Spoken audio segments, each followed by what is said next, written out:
This is one of the most popular perennials in the entire United States, so let's talk about it. This is Russian sage, and I love that name because it's not actually Russian, nor is it a sage, and I just think that's funny. It's really native to Afghanistan, which is close to Russia, so it's got that going for it. I think, though, that the reason that this perennial is so popular is actually because of where it's from. Afghanistan has some very harsh growing conditions, very poor soils, very extreme weather, and really drought-like conditions in a lot of areas.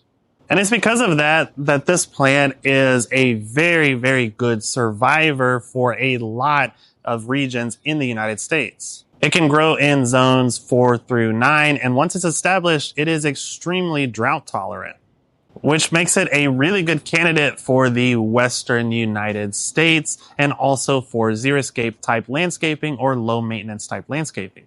I think it's also very popular because of how unique it looks. It gets these really tall spires of purpley blue flowers on these long stems. And when it's in bloom, it blooms for a long time, usually from summer through fall.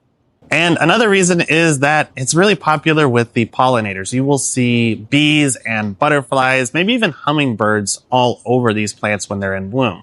Now, Russian sage, well, the old Russian sage did have a tendency to spread a lot via making seeds and popping up in other parts of the garden. And so there are some gardeners that previously planted Russian sage that don't like the plant because of how much it can spread in the landscape.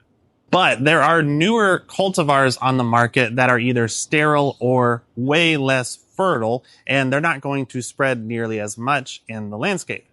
And a lot of the newer cultivars are also quite a lot more compact than the originals, so they can fit into smaller landscapes or be used as a border plant.